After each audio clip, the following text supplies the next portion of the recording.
And finally, it was like almost the end of the day. I guess my doctor had to work up the courage because he came down and he said, there's a small chance that it's not there's a small chance that you have. There's a small chance that it's not, but you have colorectal cancer. Let me tell you, it was painful because I had radiation burns. Ooh. I said, okay, if I do it your way, am I going to live?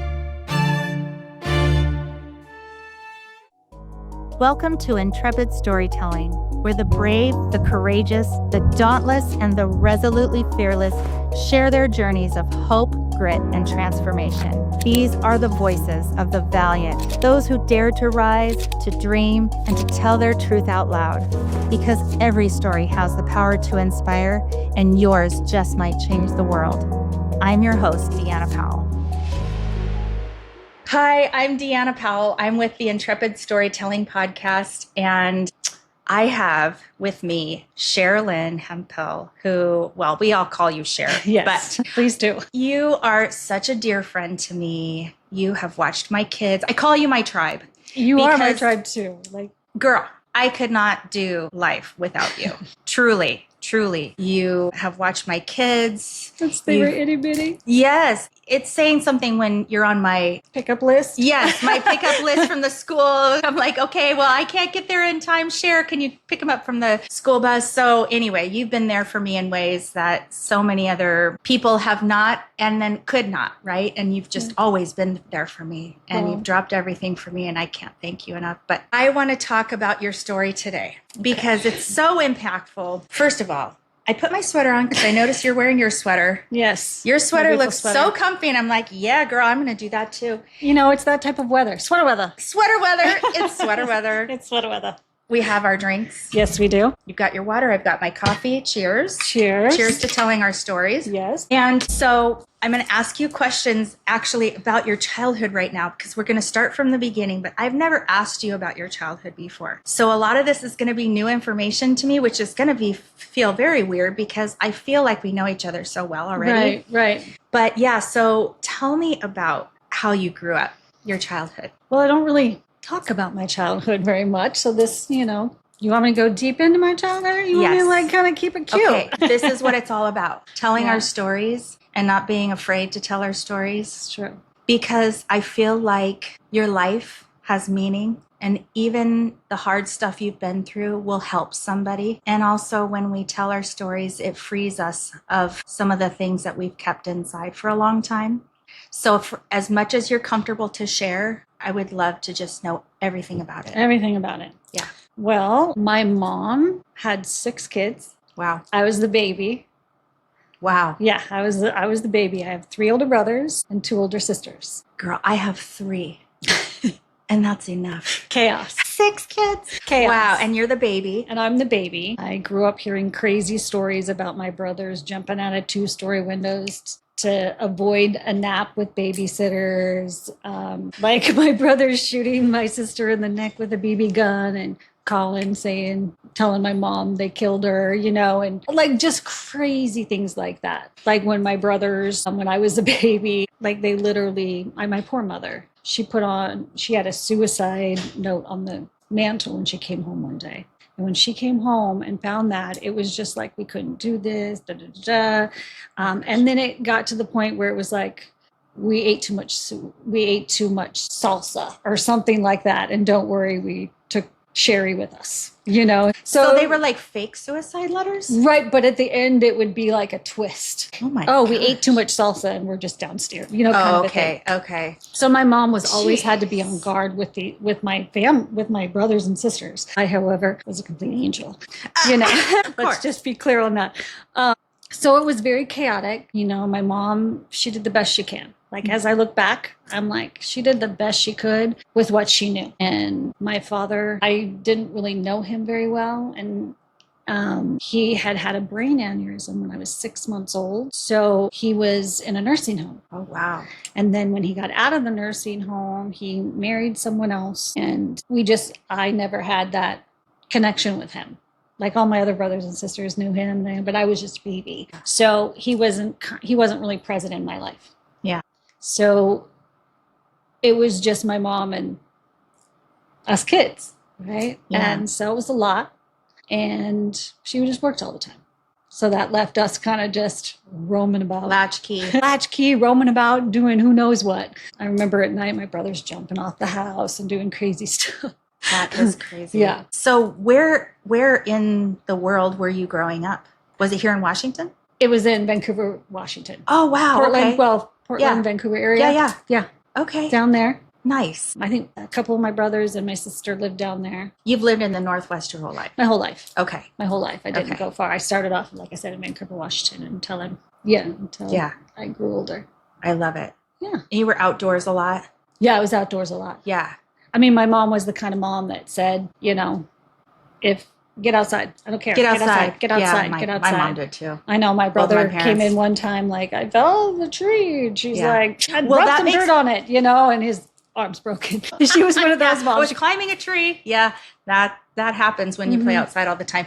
I did too. That makes a lot of sense because you're so connected to nature. Same with me. And that's how I think there's a lot of connection there. Yeah. Yeah. Tell me a little bit about like your young adult life. Young Were there adult. any circumstances or significant relationships that you had growing up and coming into your young adult life that were that impacted you, good or bad? Well, my mom, again, she did the best she can with the knowledge that she had. But, there was a lot of trauma within that, I mean, let's be honest. We do what we can, but sometimes we fail. And, I had been abused by two of her boyfriends, at the time. At what And age? The first one was, I had to be like 6, maybe, Wow. and those memories are very vivid. Wow. And the second, like around 12, 13, I'm sorry. Yeah. I've come a long way. Well, the fact that you can remember them too, because Yeah. a lot of people, when something like that happens, they block it out and then they go, yeah, I don't really have a lot of memories of my childhood. And it's because they chose to kind of put it behind a veil, Yes. There's a lot of my childhood, like younger years, that I do not remember, but I have those memories, so, I've done work on myself and understand my triggers and are able to like work through that, Yeah. Yeah, that's good. Yeah. That's really good. It's so, I just am realizing that it's so much more prevalent than I ever thought that those things have happened. So anyway, and they've built probably in you a strength that then once you go through the next hard thing, you tap into your strength that got you through that. Yes, it's like a training program, I guess you could call it, right? Geez, what- I have like to look back and go, gosh, each It's like a thing, boot camp. It's like a boot camp. I don't know, a trauma boot camp. Trauma boot camp. Because Oh, each God. thing has just, and then you have to pull from the last experience to get to Yeah. the next. Yeah. Yeah. And you probably learned a lot of things too that helped you as a mom later on know some of the warning signs and some of the things to protect your kids from and that kind of thing too. It makes you hyper. Yeah. Vigilant. It makes you hyper Hypervigilant, yeah. Yeah. And sometimes that helicopter, that's not good either. So you have to find a Happy balance. medium. Yeah. No, trust me, I know, because I feel like I'm a little bit of that too. Trying not to be, but it's hard. We love them and we want to keep them safe, and Yeah. we don't want them to have to experience the things we have. We Right. want to break these cycles. right. Yeah. Right. Okay. We're going to talk about that too. But so what was your first like significant relationship? Romantic. Romantic. My first significant relationship, I would have to say my ex-husband, father of my children. He was your first, Well, I had little boyfriends or, but nothing that really impacted you. nothing that had impacted me as far as boyfriends go. Wow. I mean, you're young. What do you do? Yeah. Yeah. So, and I was young when I met my ex-husband. I was only 19. Okay. I relate to so that. Now it's kind of making sense, right? Like, Totally. I met him when I was 19. We got married before I was even 21. Wow. So, I can relate to that. yeah. So you met him. How'd you meet him? So I was modeling at that time for a company called Acheve, which was basically a fashion auction. You wear the items and then people will buy them in the audience. And he happened to be in the bar in Portland where I was working that night. And he stopped me and asked me for my phone number. And we started talking, and yeah. Cool. Yeah. Okay. He swept you off your feet. He did. He did. He said all the right things. Of course, he said all the right Ooh, things. love bombed you. Yes. You see where I'm going Yeah, with this. yeah. You notice in the beginning, I did say ex-husband. So, yeah, he was great at love bombing. Yeah, for sure. So, did you guys have kids right away? Like, were you still living in Vancouver? I had moved up here. I had moved to this area. Okay. To be with him. Okay. So he lived in the Seattle area and you moved up north? Yes. Okay. Yes. And I moved Gotcha. up north here with him. Okay. Cool. Yes. Cool. And then you just had kids right away? Did you start a family? It took years before we were able to start that family because I have a lot of health issues and I just couldn't. I thought, that's another story. I thought I couldn't get pregnant naturally. Actually, son is an in vitro baby. I did not know that. Yes. He was Wow. in vitro baby. Oh Yeah. my gosh. We tried a couple times. The second time took. I got pregnant with triplets. Wow. And Yeah. then he's the only survivor? And he the one that survived. Yeah. Yes. So I had a miscarriage with the other Oh, two. I'm sorry. Yeah. Gosh, I can relate to so much of your story. Oh, this is nuts. Wow. So what's his name? You don't have to say his name. You know, Son? yeah, your son. Stryker. Yeah, Stryker. That's right. I remember. I really like his name. Stryker Axel. Oh, I love it. Right? It's Very Right. strong. Very strong. Very strong He's name. Very, very strong. Oh, well, he was a strong baby. Yes, he was. He was a survivor. Yes, he was. Yeah, that's so cool. So what was it like being a mom after like really wanting to be a mom? Because you can tell when you go through that IVF process, that is not an easy process No, to go it is through, not. especially after failed, and then that one. He was wanted. Yeah, he was wanted. He was so wanted. So wanted. And I was on cloud nine when I had him. But right when I had him, I have 2 older sisters and 2 older brothers. I had him, and my sister had a daughter like a few years before, and she was unable to care for her at that time. So then we took on a toddler, and we adopted Kaylee at that time. So I had a newborn and a toddler, and it was like instant motherhood. We were just like thrown in the deep end. Wow. Yeah. Okay, this is another story that's new to me. So that's so cool. Oh my gosh, we have so much in common. That is nuts. Okay. So so you adopted Kaylee, you had Stryker, you have 2 young, like really close in age. Yeah. And you're a young mom. No. I was about 27. Oh yeah, not that young. Yeah, I wasn't that young by that Okay. time. But you had been with your ex-husband then for some Quite a while. time. And you had health issues. Talk about that a little bit. Gosh, my health issues started, I can honestly say it started with, I was just in a fender bender. Now, the fender bender was just the reveal. It wasn't why this was happening. It was just the reveal. And my back started hurting. And I remember I went to church with a friend on a Sunday. That was after I got rear-ended.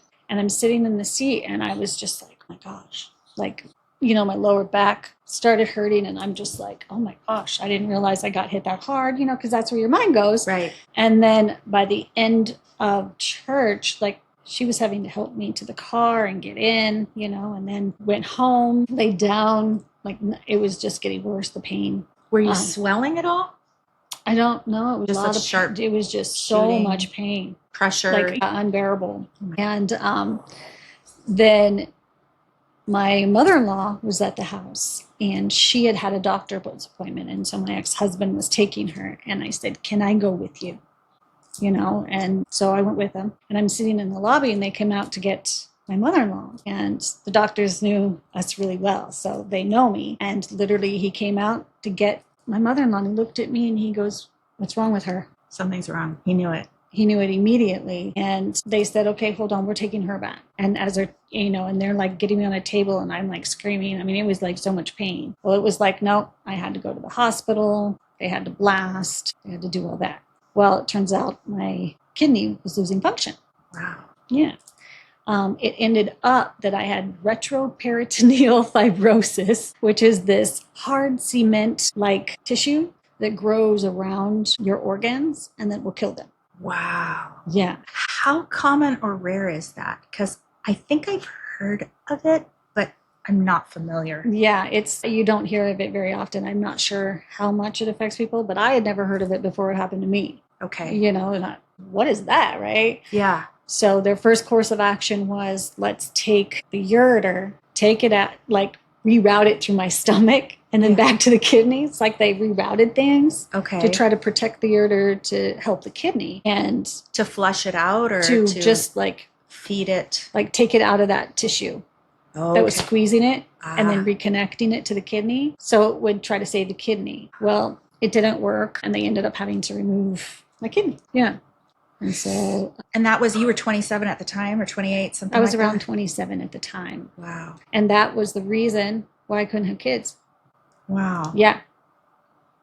It's crazy that way you found that out afterwards. But that I wonder, that car accident must have just triggered something or lodged something. Yeah, just did something. Whoa. Okay. So that's sort of your first major surgery at the time?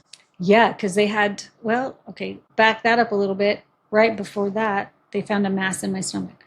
Okay. So I had to have, wasn't there's kidney. so this much. was your stomach. Yeah, there's just so much that has happened that sometimes I forget the relevance of things. No, yeah. So when I say something, I'm like, it just seemed irrelevant at that point because I'd been through so much more. So, Yeah. But it's significant, though. It's significant. They did take it out. It was baseball size, but it ended up being benign. Oh, thank God. So then we moved on, and then it was like the kidney and the retroperitoneal fibrosis that then took my kidney. Wow. Yeah. Okay, so you have that surgery, and let's see, everything is fine after that. You're kind of feeling like, okay, well, I'm recovering from that surgery. Yeah, and then you have these two little kids to take these two care little of. Kids. How was your relationship with your then husband? Well, definitely the love bombing had stopped by that point, and it didn't end well. Did it end soon after that, or? It ended soon after that. He just wasn't around for me at all. Like, he would show up to the hospital, but, this is such a cliche. He was having an affair with a nanny, 27-year younger nanny. Oh my gosh. Right, who were taking care of my kids, would stop by the hospital and sit by my bed. Actually, a friend of mine showed up at the hospital to check on me, and when she got into the room, her eyes were just looking at me like something was wrong. Well, she had caught them in the elevator. Oh my. Get a little too close. Yeah. So she was like, I don't know who that is. Oh, but I don't like that. Yeah, right? She's got your back. Right. So, well, plus, imagine you're in the hospital trying to recover from some stuff that you're going through, and you find it out. And what does that do to your recovery? Exactly. That's BS. Yes. Full blown. Yes. Oof. It gets me heated. Yeah. Because I've been cheated on too, and I know what that feels like. It's just horrible. The betrayal is bad. But at the time, you didn't know. So you're trying to recover from all this. Now, when did Danny come along? Okay, so funny story. Dex and I are going through it all. Like, I was being stalked by the girl, pretty much. By the nanny? By the nanny. Was stalking you? Was stalking me. Like, they were leaving notes in. Like, I was getting phone calls at work saying, I'm this person and your husband's having an affair with my friend. I mean, it was just mind games, like nonstop mind games. Yeah. And he didn't care. I think at one point he said, well, if you guys, you could just fight it out in the backyard. I'm like, dude, I'm your wife. Like, what the hell? Right? So these are narcissistic things that people say. Yeah. So basically he didn't think he was doing anything wrong. And we were really it was rocky. Well, you have that one last moment. Yeah. The one last hurrah before it all ends. Last hurrah that you think you're going to save your marriage with for some odd reason. Right? Well, that didn't happen because we had that moment, and then he went out of town with her. So, that didn't quite work out. But what did work out was all of a sudden, I find out I was pregnant. Now, I'd never been able to get pregnant before. So basically, all the kidney stuff got worked out. So then I became fertile. Yeah. Who knew? And that one last hurrah, I'm now pregnant with a miracle child. So that part makes you feel so good. Yeah. Right? And even if everything else around you is get down, crashing down around you, that part, at least of your health. So now I can see why your health journey has been such a big part of how you verbalize your life, your message, this is who I am. You take pride. Yes, I can see that. Wow. And I can also see why your now husband, who's stood by your side Oh my no gosh. matter what a rock he is, has been such an important person in your life as well. Okay, we'll get to that. Okay, so he cheats on you, leaves with the nanny, you're pregnant with Danny, your baby. Yeah. Who's not a baby anymore. It was not a baby anymore, 18. Yeah, crazy. So did you stay in the family home? Yeah, so once I found out I was pregnant, because I had taken a test and then it was positive. So I called my friend and I'm like, wait a minute, this is false positive. Like, I can't be pregnant. Like, what is happening? So then she buys more, comes over. I on a lot of them, and I'm like, pregnant. I call the 1-800 number because I still don't believe it. I'm like, false positives? Like, do you get a lot of these? And she's like, we get false negatives. Wow. But if you've taken all that, ma'am, you're pregnant. pregnant. I'm like, girl, come on now. No, I'm Yeah. not. Why is this six lying, right? Yeah. False positives. So, You're so pregnant, now girl. I'm like, I'm pregnant. Okay. Now what do I do? My marriage is like holding on by a thread, So it's like, what? I didn't think I was able to have children naturally. What did your husband at the time think about that? It was funny because then I ended up going to the doctor, getting an ultrasound, like figuring it all out before I said a word. And then I ended up calling him at work and saying, hey, remember that last hurrah? Well, guess what? And he's like, what? How did that happen? I'm like, well, apparently. Did he believe you? But yeah, he believed me. Okay, that's good. He believed me. He was just as stunned as I was. But that didn't change anything. Yeah. Like we still were where we were. Right. I'm glad he didn't try to say, it's not mine, Yeah, I wouldn't put it past him. But that's why I said it. Yeah, so now we're pregnant. I don't know what's next, right? I don't know what's next. And he's just not been there for me with the health. Like he couldn't handle it. I don't know what it was. I don't know. But right after she was born, I was diagnosed with stage 3C, something like that, colorectal cancer.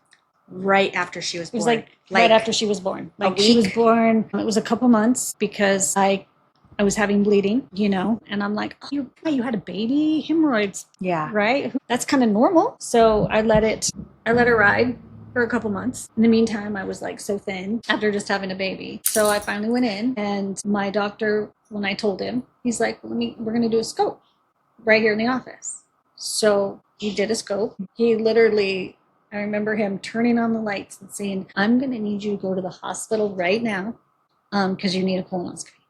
So I was like, all right. And I don't take things seriously, right? So I'm just like, hey, like, yeah. And my brother was at my house. And so he took me to my appointment. Mm-hmm. And I remember having that appointment and I was like right in the beginning of the day, right? And so they did my scope. They've set you in this room, right, where you're recovering. And I'm kind of surrounded with other patients that keep coming out after me.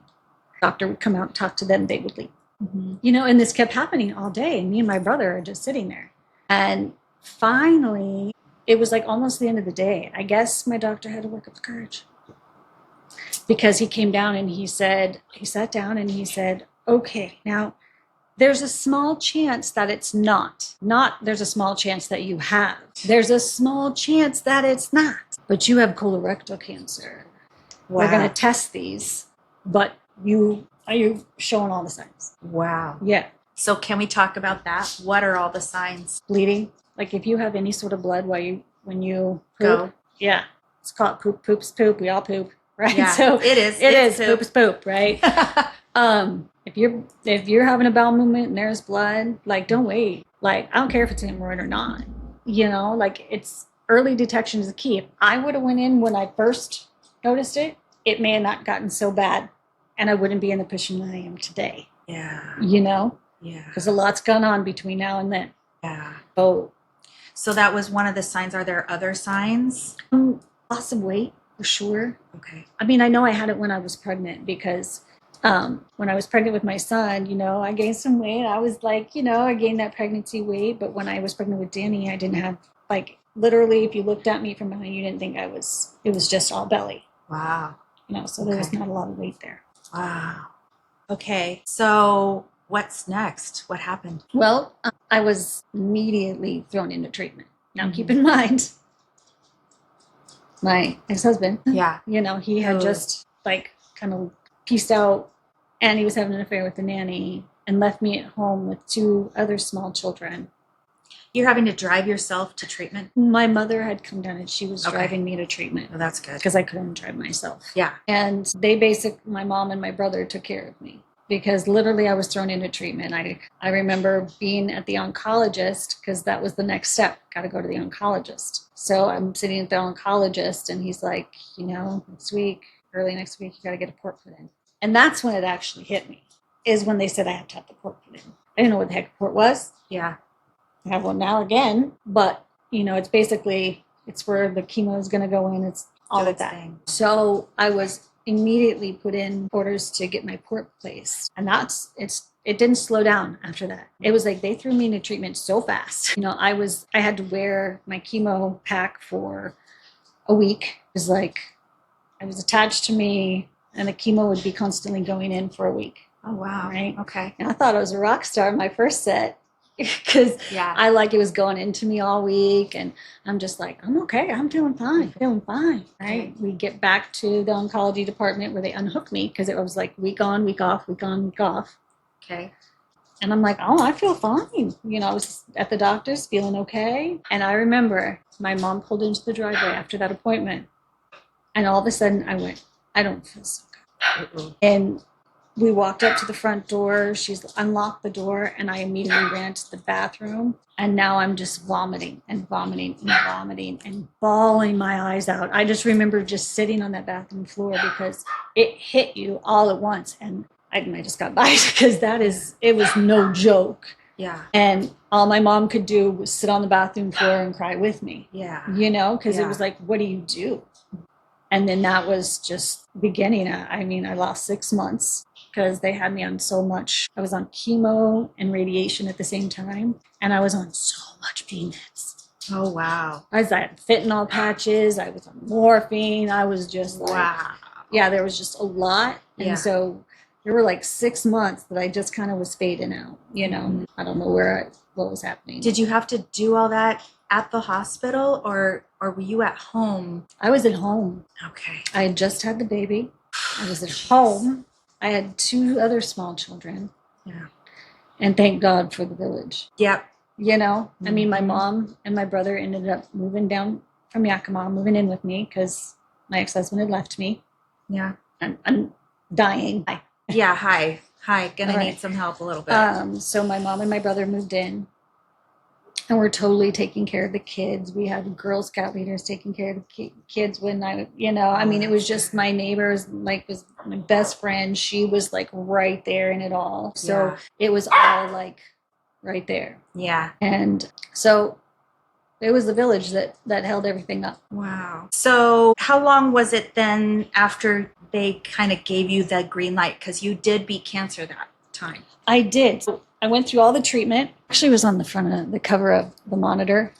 What's it called? The Monitor. Monitor. It's a medical magazine. Oh, okay. Yeah, I was on the cover of that, riding a motorcycle. Oh my gosh. They did a whole story. I have to see that. Yeah, they did a whole story because, I had a 5% chance of survival. No kidding. Percent. Wow. The warrior stands before us. It was crazy. It was crazy. There was a lot of, that was when I had my first ileostomy. Okay, talk about that. So if you don't know what an ileostomy is, it is, there's a colostomy and then there's an ostomy. The colostomy is where your large intestines are poking out of your stomach. Okay. And the contents are emptying into a bag. Okay. Okay. Then there's an ileostomy where it's connected to your ileum, which is your small bowels. Okay. And basically, they poke out and then they turn them inside out. Oh, so it's like a funnel. I see. Yep. Yeah. Mm-hmm. And then you wear a device like this to help catch all the stomach content that then I would go in and empty. Okay. Yeah, so they had done my first one then because they needed to give my bowels rest. Because again, it was colorectal cancer. And let me tell you, it was painful coming out the other way because I had burns, like radiation burns. Ooh. Yeah. Because that's where the cancer was. Yes. So radiation burns. So I remember sitting with sitz baths. Yeah. Because it's like glass. Glass, yeah. So they had to give me bowel rest. Yeah. And so they did the ileostomy. Now I wasn't ready for it. It's a mental game. Yeah. You have to do some mental gymnastics. And Can you talk about that? Because that, especially for people listening, will want to tap into, if they haven't already and they don't already know what you're talking about, a tool that you use to compartmentalize, to do your mental gymnastics, to get your mind in a space where you go, got this, no problem, I got this. The other stuff is not in my mind. right. Can you talk about that? Buying or selling real estate isn't just a transaction, it's personal. And that's why I like to treat my clients like their family. I'm Deanna Powell with the Intrepid Home Team at Realty One Group, Orca Gold in Bellevue, Washington. With over 25 years of experience in negotiations, mortgage, title, and escrow, I deliver a true VIP client experience on every transaction, whether it's residential, luxury homes, or land. I listen first, negotiate fiercely, and protect your best interest every step of the way. With offices and partners in all 50 U.S. states, plus 30 different countries and territories around the world, you can be confident that your real estate needs will be met in every and any area you make your move. If you want expertise, integrity, and results, call me today, Deanna Powell, with the Intrepid Home Team, because every move deserves VIP treatment. I can be reached on my mobile phone 425-777-6998 or email me at team@intrepidhometeam.com. Or you can visit my website www.intrepidhometeam.com. That's spelled INTREPIDHOMETEAM.com. Well, the first time it was hard. Yeah. That first time was really difficult because, Well, because you're learning how to do it. yeah, you're learning how to do it, right? Yeah. But I was also, even though my brother and my mother were in the house, helping with the kids and everything, I was still alone in it, right? Yeah. And the way the mental gymnastics is, I'm like, oh, I'm with this divorce. No one's ever going to want to be with me. And it's going through all of these things. And I couldn't handle it back then. I'm going to be honest. I couldn't handle it. I had asked the doctor, how long before you can reverse this? And he's like, 8 weeks. And I said, great. He goes, no, but you have to have it for like a year because you got to go through more chemo and stuff. I said, no. I said, okay, if I do it your way, am I going to live? You're going to give me a certificate that says I'm going to live? And everything's going to be okay? And he goes, no. And I said, we're going to do it my way. Yeah. Because if I go out right now, it's not going to be like this. This is Toby, everybody. It's not going to be like this. Yeah. So he did what I asked and put it back within 8 weeks. Should I have done that? Probably not. Maybe it led to the problems that I had, and I don't know, But I had them reverse it back. And it was mostly because of your, I don't want to call it fear, but just kind of that unknowing that would anyone want to be with someone with an ostomy bag? My body had changed so much. Yeah. For being pregnant. And your body surgeries and you all of a sudden, I remember waking up in the hospital with an ostomy. Yeah. And the shape of your stomach changes. The shape of your stomach changes, and all of a sudden you're looking at your intestines. Oh God, that's you're looking at gotta them. be wild, right? And it was so scary. Yeah. Right? How am I ever going to learn how to take care of this? Oh my gosh, And yeah. So it became this I don't want to go anywhere. Yeah. My mom would always try to get me to go out of the house, but I changed the way I dressed. I was like a zombie. Let's cover everything good. Today.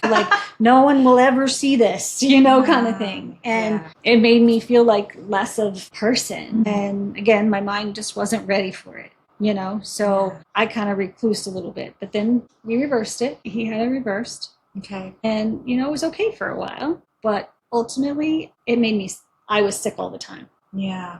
Because I was told that I had radiation burns in there. I was told a lot of things, but it got to the point by 2021, I was literally in the hospital a week a month. Wow. So a fourth of your life, you're in the hospital. A fourth of my life, I was in the hospital.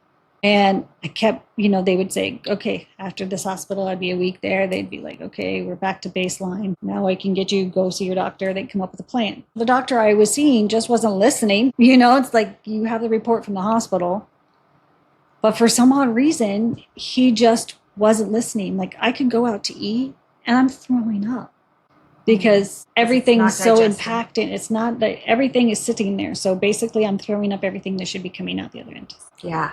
Yeah. You know, and I am just nonstop sick. I can't go anywhere. I feel horrible all the time. You know, it was just ridiculous. And then finally I went in after a hospital visit that they were like, we don't want to do emergency surgery. Okay. You want to plan this surgery kind of thing. Right. And I went in and he just, well, you don't want an ostomy. So change the way you think about it. It's a little harsh, but also very matter of fact. Did it help you that he said it that way? It helped me never go see him again. Oh, yeah. Okay, that's where it helped me. Yeah. Because I was just like, change the way I think about it. But I'm going to end up back in the hospital again, and I'm just supposed to be happy about it. Mm-hmm. And I'm just supposed to continue on feeling like this. I had been doing that for way too long. True. I was finally, he was like, okay, well, I'm going to send you to the surgeon. I'm going to call the surgeon and then we're going to work through this. But he lied. He didn't even call the surgeon. He didn't even know the surgeon. Oh. The surgeon was like, why are you here? And I don't want to do this because we need to talk to this person. And I was just like, I was so tired of being like dismissed. Now, women in America are dismissed in the healthcare system. And I feel especially horrible for Black women because they experience it more, right? Like, you're just not listening. Right. So I don't know what it was that day that just hit me wrong. I was like, enough is enough. You're fired. Good for you. Not doing this anymore. Because he wanted me to come in every week and do mind mapping to change to mind mapping. That's not helping my stomach, right? What's going on in here? Yeah. So I fired him. I called the surgeon back. They sent me back to him, fired him. Everybody on my team was gone. And I was like, okay. I'm starting over. Yeah. Did you go to a whole new hospital? I went to a whole new hospital. Okay. And I went to Providence and I got an appointment. I prayed, oh my gosh, this woman is amazing and her team is amazing. I actually got on her schedule. And she is a colorectal surgeon in Providence. Her name is Samantha Quaid. And I love that lady. She saved my life. Samantha Quaid. A couple times. Shout out. Yeah. She is amazing. And I went in to see her and she was like, yeah, okay, I see what this. She drew diagrams for me. She said, I want you to speak to my partner as well because he's really knowledgeable about this. And then I had a Zoom with him and he was like, yeah, your cancer was aggressive. This is what we need to do. Mm-hmm. You need an ostomy. You need an ostomy, and we're going to try to work through that. They work together, and they put it to a panel as well, like what kind of surgery they should do. They wanted to give me a colostomy because it's a little easier. You can do different things to drain it. There's a lot of other options, but my system was too tore up for that. By that time, it was too. Yeah. So when she told you that you needed the ostomy, something about her approach made it easier for you to go, okay. You freaked still out were here. Like, no. I knew I had to do it. So I was like, if I'm going to have any sort of relief, I have to do it. Right. Yeah. I can't live like this anymore. Right. Right. So you have to take the lesser of two evils. I have to take the lesser of two evils. Yeah. But in my head, I freaked out. And to my husband, I freaked out. Yeah. Because when I was married before, he didn't really care. Yeah. Right. Yeah. And now this was huge. It was because it was going to have to be a permanent one. Yeah. Now I remember when you had that surgery, we haven't talked about James. We haven't talked about your current husband who is so amazing. Do you want to go back and talk about how you met James? Yeah, I can do that. As you can see, he just brings every day. So we've been married 10 years. Yeah. 10 years now. Can you believe it? But how did you meet? Match.com. Oh my gosh, you met on a dating app. We did meet on a dating app. But here's the funny thing. When we met on this dating app, I logged on because I was like, I'm going to cancel my membership. I'm just tired of dating. There's a lot of crazy people out there. I was just kind of over it. And so I was like, no, I'm done. But his face popped up with his smile. And if you've seen my husband and that smile, it's just so intoxicating, right? He is very positive. He's a very positive person. Yeah. No matter what situation. Yeah. So all I did was text him, hello, handsome. Ooh. That was it. You flirted with him. I did. I just said, hello, handsome. That's all. I didn't write anything about me. I didn't ask him any questions. That's all I said. Well, then he had told me, turns out he was logging on to cancel and do the same thing and saw my message and then wrote back. Oh my gosh. And then I think we both had like a week left on our subscriptions, you know, how it like won't end until, right? Yeah. And so we were chatting and then we went to text. Yeah. And then again to talk, you know, and then you canceled your memberships. and we had already canceled our memberships. So that was like perfect. Perfect timing. And, you know, we talked for a while. He thought I was ghosting him around the holidays because I was in retail management. And Okay. retail management, you're just done. Sorry, see you in, you know, Yeah. January. Yeah. But right after Thanksgiving, because there was about a month that I just went ghost because, Yeah. again, retail management. Yeah. And he literally thought I was dating someone else at the time. And he'll still say it You once were in a while. dating your job. I was dating my jobs, you know. But we reached back out, and then by December, we met for the first time. And it was just like, love at first meeting. And your kids were how old when you guys met? Oh my gosh. Danny's 18, so 10 years ago. 8. Danny was 8. Your baby was 8. My baby was 8. Stryker and Kaylee were. Kaylee, oh, I don't even know numbers. Yep. Oh, it's my foot massager. I know the numbers, but Stryker was high school, and Kaylee was out of high school. Okay. Okay. Yeah. I mean, he just swooped right in and was like, Swooped right in. we're doing life together, babe. Yep. And it was funny because I always said our street names are Fire and Ice because I can get fired up real quick. I can just get like, Oh, yeah. you know, and he's He Mr. just Cool. calms you down. He's like, because when I found out I was having an ileostomy, I freaked out. Yeah. And Were you mostly worried that he was not gonna, you know, like he wasn't gonna find you I attractive? had a fear of and stuff like abandonment. that? Yeah. You know, Oh, yeah. fear of abandonment. Yeah. And I never want to be a burden. And I always felt like a burden, right? Yeah. So, And he's never made you feel that oh way. my gosh, no. Never. I mean, the day that I was, you know, the doctor had said that, you know, he didn't even go with me because I play everything down. Yeah. No big deal. I mean, he goes now because he knows. Now he knows. Now Yeah. he knows. And he's like, no, I'm taking you. He insists. He on it. insists now. But when I got home that day and I told him that this is going to have to happen, I was just like, we're getting a divorce. You didn't sign up for this, you know? And I was just a complete meltdown. Yeah. And he literally, so smooth, just watching me have this entire meltdown. Yeah. Are you done? He says. When I had gotten home and knew that I had to have the ostomy, I had a meltdown. I went down a very dark road. Like, he doesn't want to be with me. Yeah. This man needs to be free. So I'm just like, we're going to get a divorce. You didn't sign up for this. And he's just like watching me have this meltdown. Like, I am just frantic. Yeah. You know, because I remember what it was like before and what a hermit I became and all these things. And Well, and you're just so used to, I mean, your mom was abandoned, right? Or Yeah. at least was a single mom. she was a single Right. mom. And then your first husband abandoned Abandoned. you in your time of need Yes, yes. and your kids' time of need. So it's like, Yeah. you know. There was a long history of abandonment. And I have to say, I mean, through my own experiences, I probably would have thought that too. Like, okay, listen, I don't want to put you through this. I don't want to be that burden on you. You deserve more than this. I can see how you would have said those things. And it's just so nice to see that there are good men out there. Yes, yes. That there are loyal men that, you know, I don't know, gives me hope. Yeah, no, there are definitely. I mean, this man was like, "Are you done? Because I'm not going anywhere. Yeah. We're going through this. Yeah. I'm not He's going your anywhere." best friend. He is. He truly is. Yeah. I mean, I remember first coming home with the ostomy. Now they don't give you a lot of, you know, this is how you should take care of it. This is the Lot of, bag like, you need. This press is and this is warning what and you everything need. This else. is what, right? Because every ostomy is different. Yeah. And how your body reacts And how to your body everyone is right? different So too. there is not one thing that fits. You just kind of roll with it. You have to figure it out.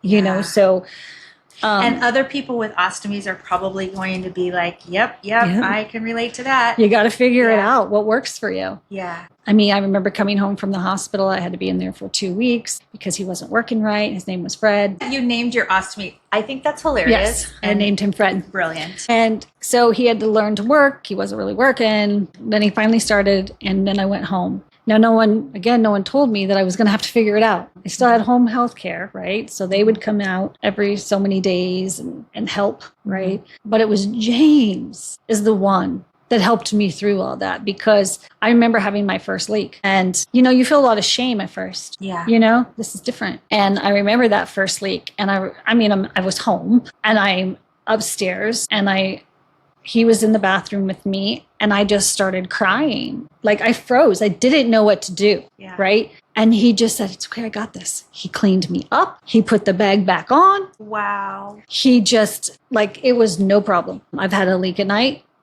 And gosh, that's embarrassing, right? Like you have a leak. And you're laying next to him. You're laying next to him. Yeah. It's like we share a bed. It's not like we have twin beds and I can just have to clean up my space. No, Well, this is what growing old together looks like. This is what it is. This is what love really looks like, because anybody can go through the lust period. 100%. Anybody can go through that. Yeah. But it's when you go through these real moments. Yeah. That describes who you really are. 100%. Yeah. Because, wake him up, got a leak. Jump into action. Never one shaming word, never one nothing.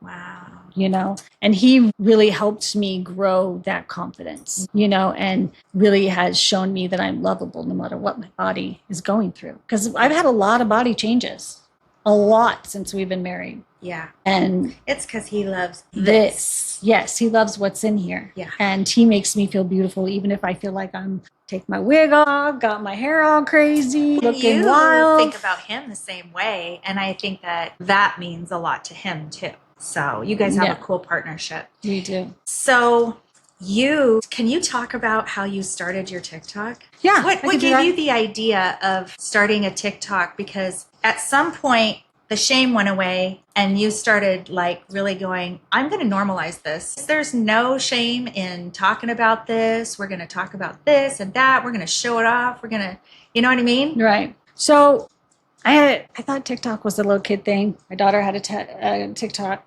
dancing on it. Right. Okay. So I didn't know what it was about, but then I kind of really logged on and I was looking. I was like, oh, people do different things. And it just kind of hit me. I don't want to live like I did when I first had my ostomy. Yeah. Because then I was just ready to just die. I don't want to ever go out and try to live out loud, do anything. Just kind of sink back into the shadows. I didn't want it to get me like that this time. Yeah. It was going to be permanent. I needed to dig within myself. And I said, what is going to push me? And I said, I'm going to share my journey on TikTok. So it was before. Was it like an aha moment? It was just like an aha moment. And you didn't know anything about TikTok? Nothing. You just were like, I'm going to learn this thing and I'm going to share my journey. I learned it all by myself. What was that first video like? It was scary because I remember just sitting in my car talking about, well, this is why I'm doing this. In your car? In my car. This is why I'm doing this. Yeah. I don't want to be a hermit and recluse. I want to live out loud. I want, what was the response to that video? The response was really good. Yeah. And I promised on there to share the good, the bad, and the ugly. Because what some influencers do is they don't really share the real, right? Yeah. I can be as positive as I want to all day, every day. Because I got it in me. Yeah. But there are times where my body is not going to do that for me. Yeah. And I'm really struggling. I'm really struggling. I need to just, and show you in those very vulnerable moments. And so I promise to do that. Okay, I just want to pause right here to say this. That is so brave. And I'm getting chills just thinking about that. Is so brave to go, I'm going to be vulnerable. And maybe it'll help somebody, maybe it won't, but I'm going to be real. Going to be real. Because so many people, they're so scared to be vulnerable that way. And that's what Intrepid is, okay? It's not just brave. It's bold. It's courageous. It's resolutely fearless. And what you are showing by starting a TikTok and saying, I'm not just going to show you all hey, there's this good thing and that good thing about wearing an ostomy bag. It's hard. There's hard stuff. and embarrassing stuff. And, in my own journey, and this is not about me, but I just want to say I can relate to this. There was shame in some of my story. And the more I talked about it, the shame lifted up off. And now it's like, nothing's a secret anymore. Right. You know? Like, what is it going to hurt? What are you going to hurt me with? Exactly. That is exactly it. The more you just show all that, nobody can go around and talk behind your back and say that thing. I already gave you all the stuff. I love that so much.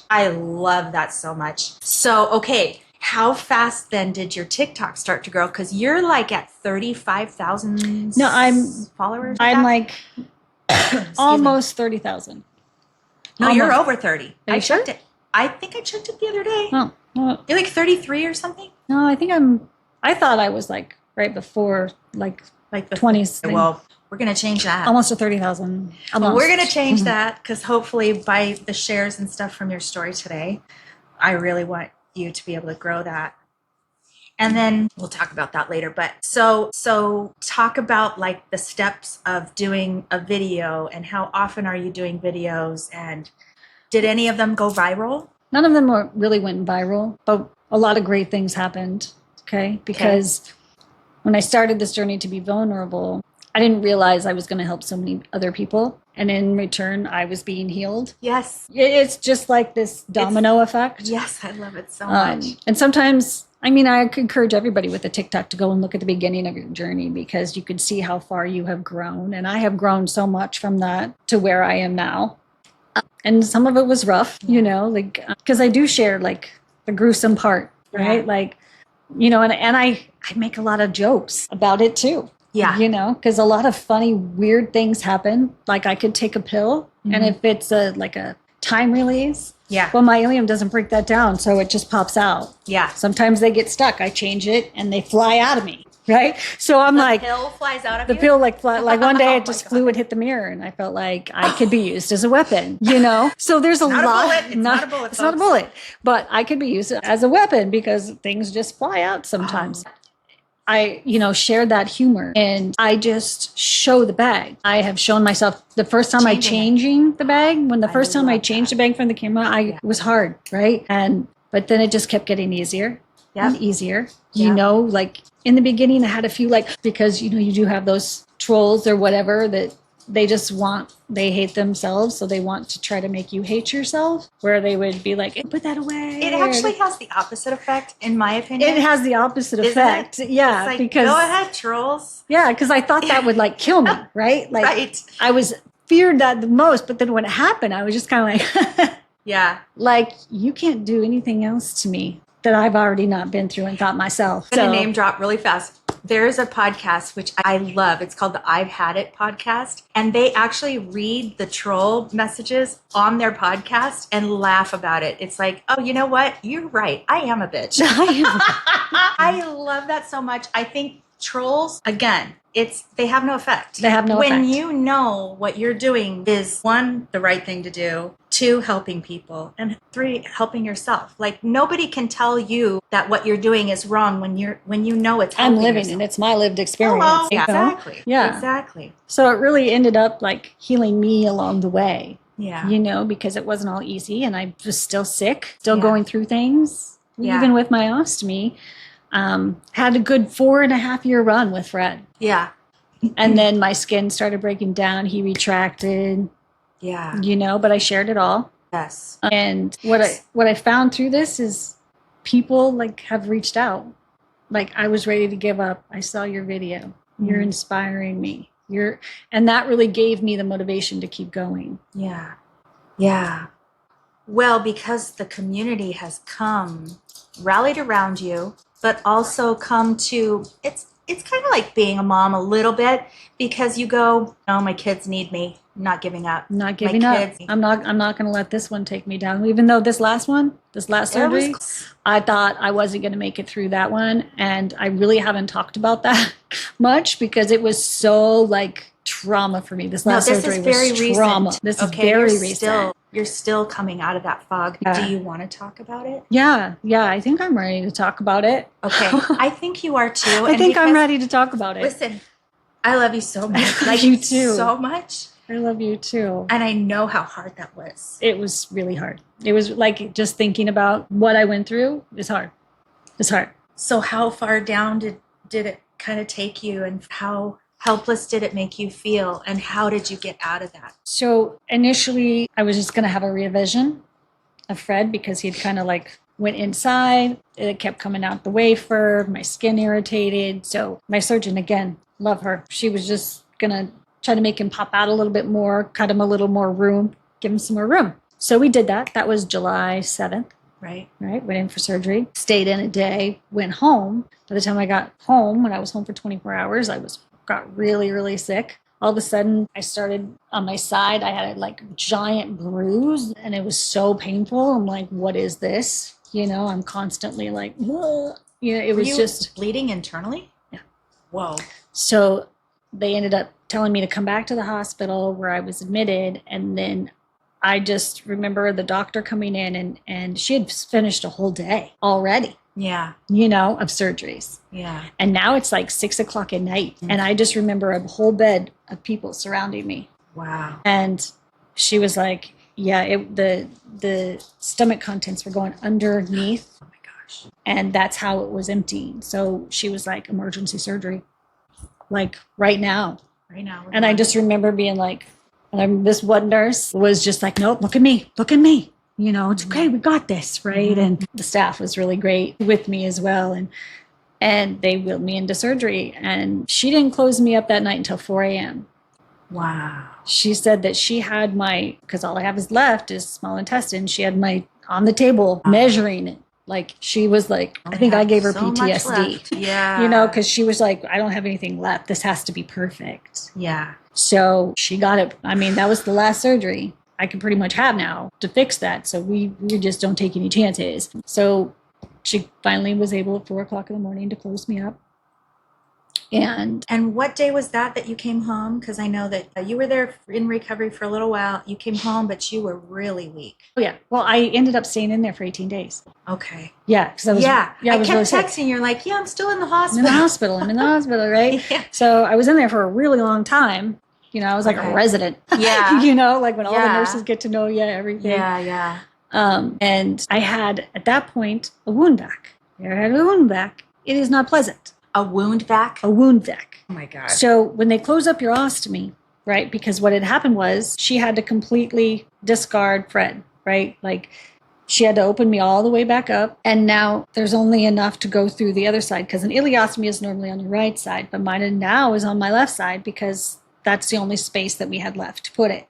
Okay, so she had to rework everything. So you have a new opening? So I have a new opening. Okay. And his name is Benny. Benny? Yeah, Benny and the Jets, We already have a band. All right. We have Fred? Jets. Where's Fred? Fred is retired. He's retired. He's retired. Okay. He's not deceased. Cool. No, he's not deceased. He's retired. He's helping You Benny still out. talk to him? He's helping Benny out at times. You got to get through this stuff with humor. I know. You do. Yeah. So, the new hole was created, but they don't just sew the other hole back up. Yeah. They don't do that. It What do remains they do? open and it has to close up on its own. So you have, it's called a wound vac, and they stick these sponges inside you, right? Mm-hmm. And then they have this, the black sponge. I see the black sponge, I freak out. And then they put this black, sponge over it. And then they put this, hospital stuff over it. And then it's hooked up to this vacuum that then sucks all the air out and it smushes it all in there. Yeah. And I had 3 holes in my stomach. I don't know why I had 3, but I had 3 holes in my stomach. So that was all wound backed. Oh my God. And then every other day they would have to remove the dressing and put it back on. Are you numbed? Are you on no. morphine? What the heck? Well, I had my pain medicine. Yeah. And they would always give me a dose right before. Okay. So painful and so dramatic. Just laying there, and luckily I had some great wound care nurses in the hospital that would take it slow, that would understand. Yes. Because they would take that off and it would just be, I can handle some pain. Yeah. I can. Yes. But this was so intense. Yeah. And I knew it was coming. And then they would finally get everything back on, and a couple more days later, we go through the process again. And it was just so it's exhausting. It is exhausting. And then I had to go home after at 18 days, right? You know, they use smaller amounts because it starts to close, you know. And I finally got to go home, but I had to go home with a whole wound vac. You had to do it to yourself? No, I had nurses. They were coming in to do you. Okay. And it was painful. Oh, I think I remember seeing one of the nurses come to your front door, actually. Yeah. I didn't tell Sher. She was coming up to torture me. Sorry, I'm laughing, but oh my gosh. Yeah. So they were, I had to go through all of that, and finally they didn't use Sher, now I kept asking you if you needed anything. No, I'm good. You stinker. I think that's one of the things that, bless your heart, but I see that in you, that you don't want to burden anybody. I don't. I always feel like I'm a burden. Fine. I do that at home. My husband gets so upset with me. He's always like, what are you doing? I'm like, I want to. Some of your best friends are going to listen to this and go, why didn't you tell us you were going through all of that? You know? I know a friend of mine in Tacoma, she was like, I didn't know you were going through that. And I'm like, yeah. Well, now we'll know. It's a testament to your strength. You know what I mean? Mm-hmm. It really shows truly how strong you are. There was one night, though, in the hospital. I didn't feel very strong. Talk about it. This was very dramatic. Walking into my own bathroom for a while after I got home was difficult for me because it was in the middle of the night at the hospital. I had this one nurse that I'd never seen before. She was very quiet. We talked about our pain medicine, you know, because they won't just give you pain medicine on the schedule anymore. You have to ask for it. Mm-hmm. But if I was asleep and you don't give me my pain medicine by the time I wake up, right, you're always chasing it. Right. You're always chasing it. You got to be. So every nurse I had that was new, we'd talk about it. Yeah. So I talked about it with this nurse. Yeah. And she's just looking at me like, she was like, not listening. But I had woke up, the pain had got away. Uh-oh. Right? Because she hadn't even gave me any in hours, right? So then I'm calling the thing because now I have to go to the bathroom. I'm hooked up to so many things. I'm like, I have to go to the bathroom. Gotta go to the bathroom. How am I going to do this? Help right? me. I'm in pain. So I'm like pushing the button. I'm like, oh, you know, and no, your nurse is coming. My nurse never came. What? She never came. And so I was like, well, I'm going to pee the bed here. Okay. So, or I got to get up. Yeah. But what do? I chose to get up. Oh, gosh. Okay. So here I am getting up, all these wires. You know, I have a wound vac, I have my IV. I'm trying to make my way around the bed to get to the bathroom. Yeah. By the time I get to the bathroom, I am like, I just fell. You fell because you're so weak. Yeah.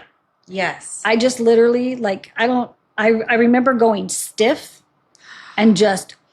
Oh, God. Now, keep in mind, I have my wound vac. Did anything come popping out? I had the right mind, right? All I could think of was that pain of that stuff ripping off. Right. And I was like, hold it in. I was like, hold on to that wire at all costs. Mm-hmm. And so going down, I had the wire, but then all that, everything fell on top. So now I'm screaming for help. I'm on the ground and I can't even move. Right. And now all the nurses rush. They're hoisting me off the ground with this machine. I'm just like, my gosh, this is so crazy. Anyway, that nurse had to go leave the floor because she wasn't used to GI patients. She was just filling in. She didn't need to be there. Yeah. Bless her heart. Bless her heart. Bless her heart. Bless her heart.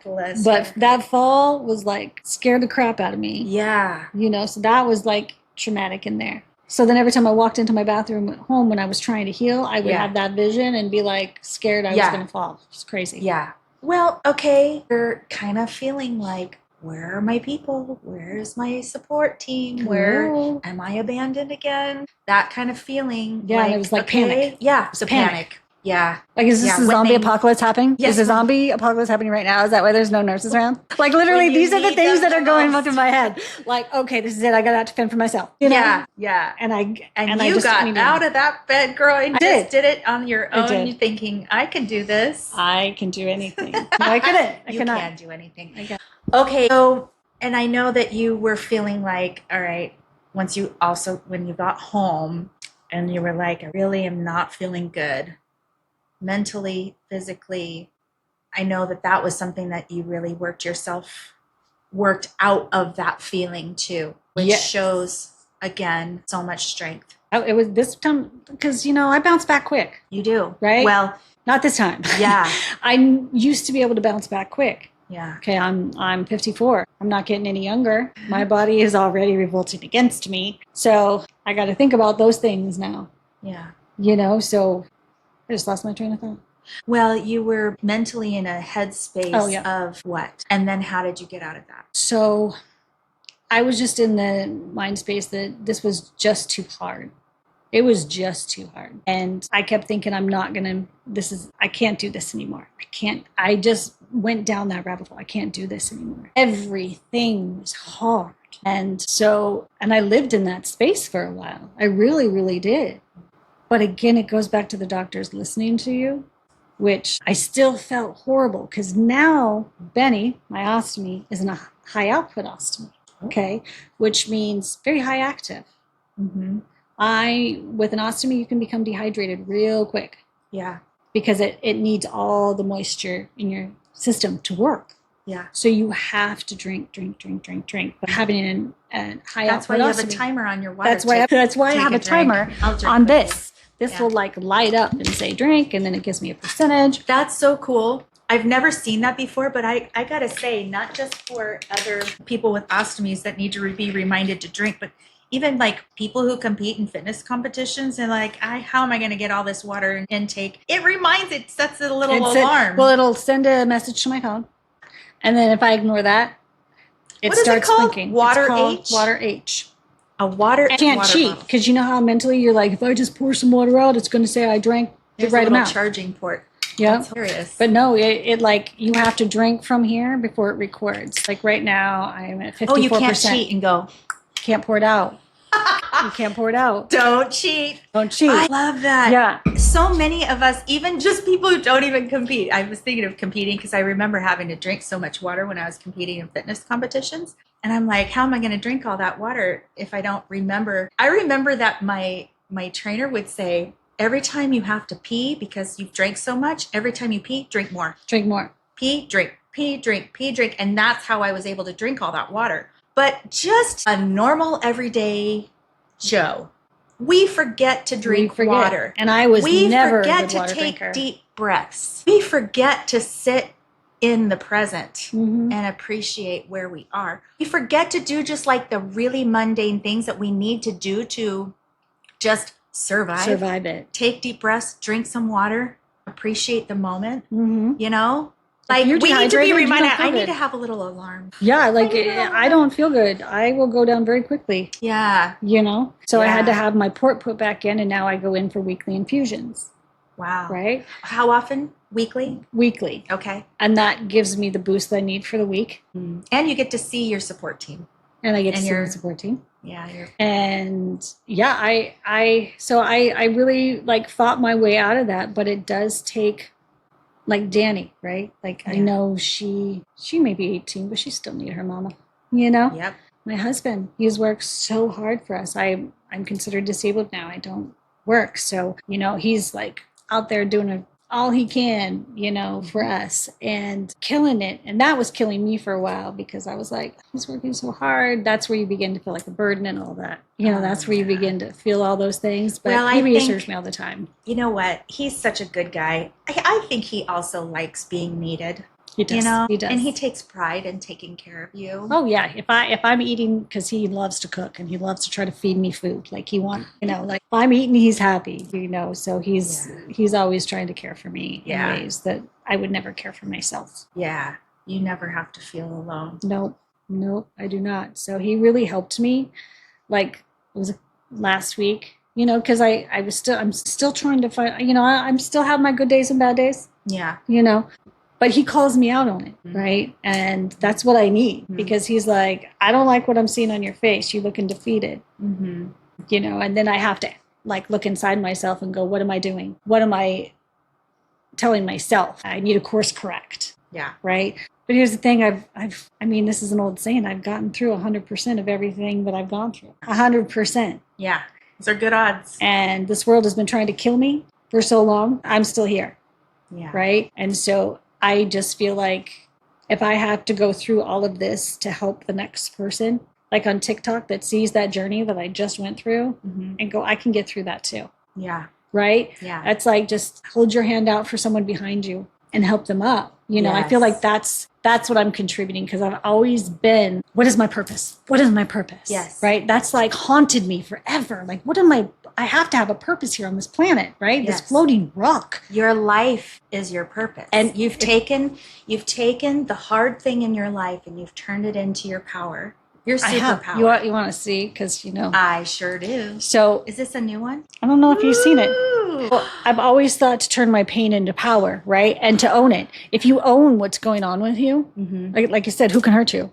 I own this, Totally. right? So turn your pain into power. I've got my ostomy bag right here. Love that. This is Benny now. What does it say? Ostomy strong, ostomy beautiful. Exactly. Reminds me. No. I love In my that. worst times, look, we're good. We if you are wanted to see. good. So, okay, let's close with this. So, what would your life message be if you could talk about, what would be your life quote? Stronger than you think you are. Yeah. You are stronger than what you think you are. There is no way in hell if you could have told me a long time ago that I was going to have to go through all of this. If today's story moved or inspired you, please take a moment to share this episode with someone who needs a spark of courage. Your 5-star rating and short review help these brave, courageous, and resolutely fearless stories reach even more hearts. And if you're watching on YouTube, don't forget to like, subscribe, and hit that bell so you never miss an episode of Intrepid Storytelling. Thanks for listening.